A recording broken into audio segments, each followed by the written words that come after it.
प्रिया kitchen में चाय बना रही होती है और सुमन ड्राइंग रूम में बैठकर मजे से टीवी देख रही होती है। तभी दरवाजे की घंटी बजती है। प्रिया, जरा देखना तो कौन आया है। देखती हूँ मम्मी जी।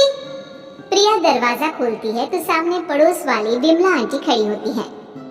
नमस्ते आंटी जी, कैसी हैं आप? मैं तो बिल्कुल ठीक हूँ बेटा, पर तेरी सास को क्या हुआ है? आज तो कहीं दिखती ही नहीं है। जब देखो तब टीवी के आगे जमी रहती है। अंदर तो आइए आंटी। अरे ओ दीपक की अम्मा, कहाँ हो? अरे विमला, आओ आओ, क्या बात है, बड़े दिन बाद याद आई तुम्हें मेरी।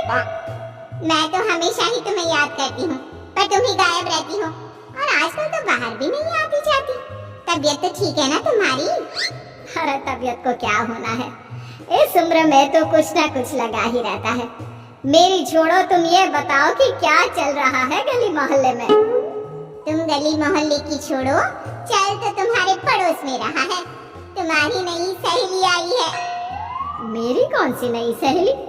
मैं तो यहाँ बस तुमसे बातचीत कर लेती हूँ, या फिर बाजू वाली शर्मा की बहू से दो चार बातें कर लेती हूँ।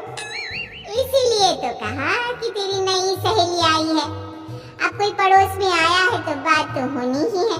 कम से कम इसी बहाने हमारा भी एक ग्रुप बन जाएगा।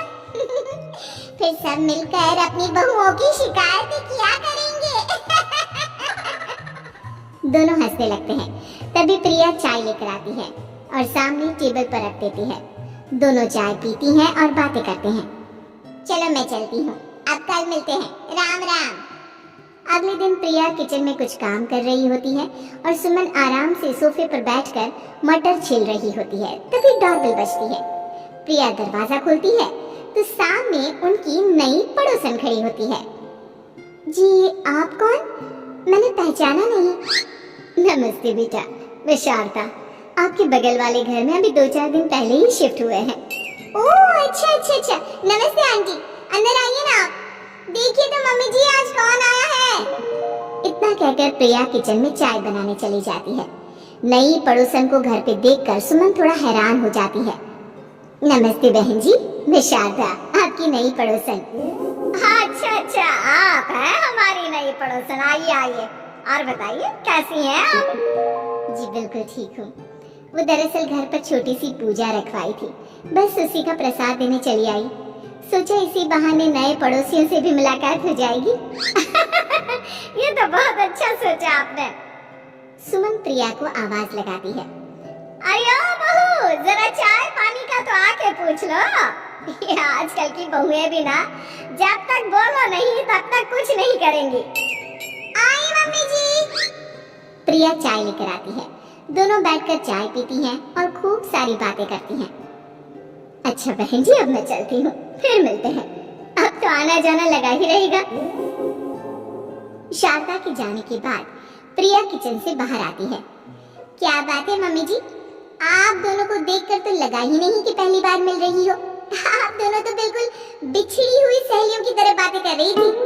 अरे जब दो औरतें मिल जाती है ना, तो बातें अपने आप ही निकल आती है। अब तू अपने काम पर ध्यान दे, बातों पे नहीं। ऐसे ही कुछ दिन बीत जाते हैं। अब सुमन और शारदा अच्छी सहेलियां बन गई होती हैं। दोनों एक साथ मंदिर जाती, मार्केट जाती और कभी कभी तो विमला भी इनके साथ मिलकर खूब हंसी ठिठोली करती। एक शाम तीनों बैठकर सुमन के घर पर चाय पी रही होती है कि तभी बहुत तेज बारिश शुरू हो जाती है। सुमन जोर से प्रिया को आवाज लगाती है। प्रिया, ओ प्रिया, देख कितनी तेज बारिश हो रही है। जाके छत से सारे कपड़े ले आ, नहीं तो सब भीग जाएंगे। सुमन 2 बार आवाज लगाती है लेकिन प्रिया का कोई जवाब नहीं आता। शायद प्रिया कुछ काम कर रही है, इसीलिए कुछ जवाब नहीं दे रही। अरे काहे का काम, आराम फरमा रही होगी महारानी। तभी प्रिया बीमार हालत में अपने कमरे से बाहर निकलती है। हाँ मम्मी जी, क्या हुआ? मेरी तबीयत थोड़ी ठीक नहीं है ना, इसलिए आग लग गई। अरे सारे कपड़े भीग गए और तुझे सोने से फुर्सत नहीं है। सबके सामने सुमन के मुंह से ऐसी बातें सुनकर प्रिया उदास हो जाती है और छत से कपड़े उतारने चली जाती है। सुमन, ये क्या बात हुई? प्रिया ने बताया ना कि उसकी तबीयत ठीक नहीं, इसलिए उसकी आंख लग गई। तुम भी ना खामखा उसे सबके सामने सुना दिया। अरे आप नहीं जानती शारदा जी, कुछ बहुएं ना बहुत आलसी होती है, घर का एक काम नहीं करना चाहती। ऐसा नहीं है सुमन, तुम्हारी बहू तो बहुत प्यारी है, तुम्हारी सारी बात भी तो मानती है। हाँ सुमन, तुम प्रिया के बारे में ऐसा क्यों सोचती हो? मेरी भी दो बहुएं हैं, लेकिन मैं उन्हें अपनी बेटियों की तरह रखती हूँ। आखिर वो भी तो किसी की बेटियां ही है ना। और अगर तुम ऐसा ही व्यवहार करोगी तो एक दिन प्रिया भी तुम्हारे साथ ऐसा ही बर्ताव करेगी। शारदा और विमला की बातें सुनकर सुमन की तो बोलती बंद हो जाती है। वहीं प्रिया भी बाहर से सारी बातें सुन रही होती है। अरे मैं कोई उसकी दुश्मन थोड़ी ना हूँ, मैं भी उसकी माँ हूँ, लेकिन कभी कभी सास बनना पड़ता है, नहीं तो बहुएं हाथ से निकल जाती है। देखो सुमन, ये सब सोच का फर्क है। अगर तुम ये सोचोगी तो कभी प्रिया को अपनी बेटी नहीं बना पाओगी। इतना कहकर शारदा और विमला वहां से चली जाती हैं और सुमन अकेले बैठकर उनकी बातें सोचने लगती है।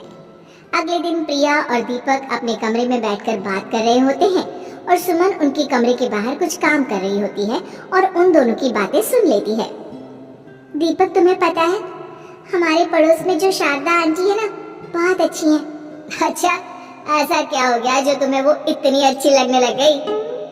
कुछ खास नहीं, बस कल जब मम्मी जी मुझे सबके सामने सुना रही थी तो शारदा आंटी ने मेरा साथ दिया। मैं तो सच में हैरान ही रह गई थी जब उन्होंने मम्मी जी को मुझसे ऐसा बर्ताव करने के लिए मना किया। अच्छा, फिर क्या हुआ? होना क्या था, शारदा आंटी तो मम्मी जी को समझा ही रही थी कि बहू को भी बेटी की तरह ही रखना चाहिए, लेकिन मम्मी जी तो मम्मी जी है ना, उन्हें तो मुझ में हमेशा कमी ही दिखती है। काश मुझे भी शारदा आंटी जैसी सास मिली होती जो मुझे भी अपनी बेटी जैसी समझती। सुमन ये सब सुनकर बहुत उदास हो जाती है और वहां से चली जाती है। प्रिया की बातें सुमन के कानों में बार बार गूंज रही थी। उसे बहुत शर्मिंदगी महसूस हो रही थी कि उसने प्रिया के साथ बहुत गलत किया है। अगले दिन सुमन शारदा और विमला को बुलाती है। क्या बात है सुमन, आज तूने ऐसे अचानक क्यों बुलाया? सब ठीक तो है ना? हाँ, सब ठीक है, तुम दोनों बैठो तो सही। तब तक दीपक और उसके पापा भी आ जाते हैं। प्रिया, तुम भी आ जाओ। क्या हुआ मम्मी जी, आपने बुलाया? हाँ प्रिया बेटा, मैं आज सबके सामने तुमसे माफी मांगना चाहती हूँ। मैंने आज तक तुम्हारे साथ बहुत बुरा व्यवहार किया है, लेकिन तुमने कभी भी मेरे साथ बुरा बर्ताव नहीं किया। मुझे अपनी गलती का एहसास हो गया है, हो सके तो मुझे माफ कर देना।